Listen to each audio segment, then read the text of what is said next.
Hey guys, it's Lori here, Hey, it's Matt. and we're going to talk temptation on the Impossible Marriage Minute today. This is a follow-up to the blog post that I posted this last week, which we got a lot of feedback from you all, so thank you so much. It really, I just love hearing how our weird marriage and extreme vulnerability makes some of you crazy and you run away, but some of you really lean in and are blessed by it. And thank you. So today I really wanted to talk to Matt because here I was all vulnerable and honest, and Matt didn't really get a chance to share his perspective in when I come to you with when I'm wrestling with temptation, which you come to me too, but this was the time I came to you. So Matt, what was your reaction to me when here's your wife coming to you and saying, oh my goodness, I'm attracted to this other woman? What'd you do? Yeah, let's just say there were a couple of different emotions that I was feeling. One was kind of trepidation, kind of fear, more based on kind of our life situation than anything else. What do you mean? And that it's been a little bit since you've had a really strong temptation like that. I mean, you said you were at like an 8 out of 10. For a long time, for like several days. For several days. And the last time you really had expressed that level of temptation was in a season where you were actively thinking about leaving. Yeah. And this was a few years back, but it was a long season. Like many months. Yeah. And so the fear for me came from that, like the reminder of how things had been in the past. And here we'd been kind of doing a lot of good work in our marriage. And so there was just this fear like, oh shoot, is everything going to come crashing down? Yeah. And so there was a flash of fear. But then I also had to look and say, okay, this could be a spiritual attack. And so I had to kind of prayerfully take that fear to God in order to not just react out of that fear. And let's pause. The other thing is, it's not the fact that she's attracted to a woman that's fearful for me. That's never been an issue for me. That's never been a problem. Actually, in some ways, it was like a relief. We won't get into that because The reason is because it wouldn't speak anything against me. It's not like I was a bad husband, and that's what kind of led up to that kind of any attraction. Like I can't. Right. It's like not a competition in that sense. Yep.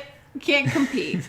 But anyway, so the first kind of feeling was fear. The second was surprise because it had been a little bit of time since you'd had that real like pronounced temptation. And so with that, once I kind of shut down that fear response and was able to turn to you, I asked a couple things. One is like, okay, what is the core need that's kind of at the core of this? What do you need? What do you see this person giving you? Like, what is this imagining, promising? Yeah. And then you had said affirmation. Yep. Like that you really wanted someone to affirm you, and I know that's not a strong suit for me to be affirming. And so then the follow-up was just asking the question, Lori, how can I affirm you? Yeah.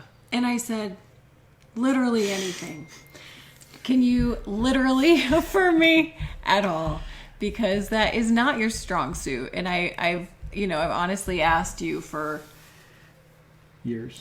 13 years to say things. And so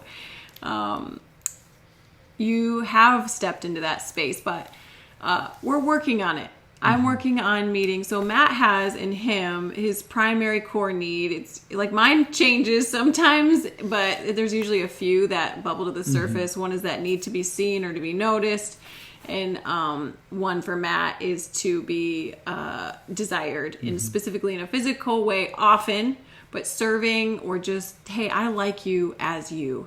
And for me, it's to be seen and known as I am, but right now to be affirmed, because I just feel like I hear it nowhere, and it's a lot of take in my life. And so we've talked about this before, and I've said, Matt, why don't you affirm me?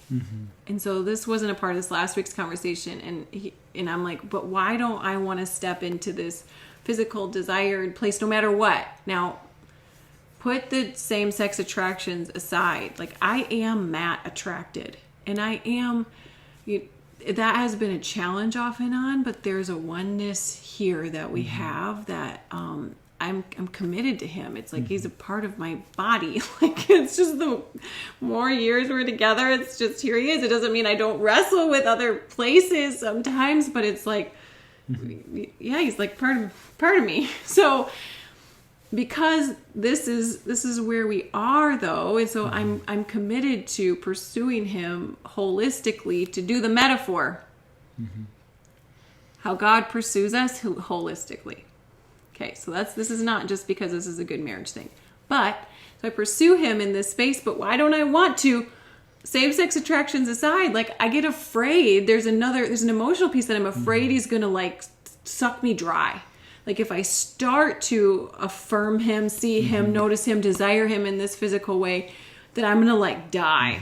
I don't know, like, he's so needy there that I'm going to become a non-person. But vice versa, you feel that with me. If he starts to affirm me, that I'm just going to keep sucking life from him. So what's the solution?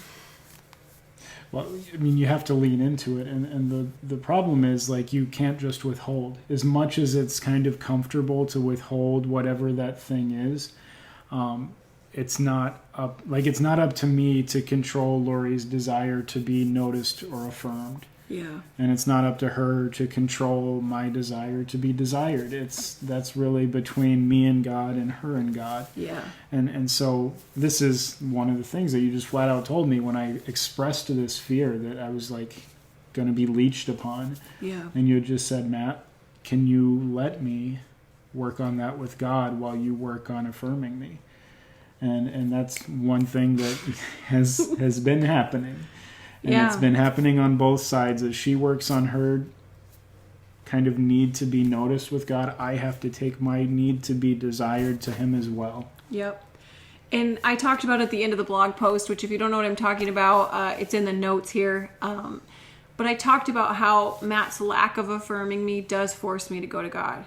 My lack of naturally desiring Matt, same-sex attraction is a part of that, or just regular old wife stuff. Straight wives have the same issue. Ask them if they've been married more than 2 minutes. Or straight husbands, if that's the dynamic. The natural animal attraction doesn't really last that long. But if I'm having issues here of this connection, I need to go to God with my need for affirmation. Matt needs to go to God with his need for desiring. And but because it's not natural for us to go to those places in each other, I get to go to God for my affirmation. Matt gets to go to God for his need to be desired. And so then when we actually do affirm each other or desire each other, it's whipped cream on top of the sundae as opposed to the whole thing and the meal. It's God's the meal, and this need meeting that we get to do is just extra. So guys, can you relate at all? Does this make any sense to you if you are married and you look at the core needs that are on that blog post? Or if you're single and you're trying to do this in community as well. Yeah. Can you relate to this where there's just, you don't get by your friends or by your roommates, you don't get the need met in a way that you would just crave? How do you take that to God? How do you take it to God, and how do you invite people to meet it as opposed to demand it? I'm always telling myself this. 1 Corinthians 13:6, love does not demand its own way. So I can invite Matt to affirm me, but even if he doesn't, that doesn't mean that my eyes get to wander. It means I go to the Lord. I say, God, help me. Help me to love Matt and do this metaphor of marriage. So let us know what you think. Drop a comment. Email me at lk@lorikrieg.com. I almost want to say our podcast ending because it's so natural to me, but for all of us here at the Impossible Marriage Minute. See you next week.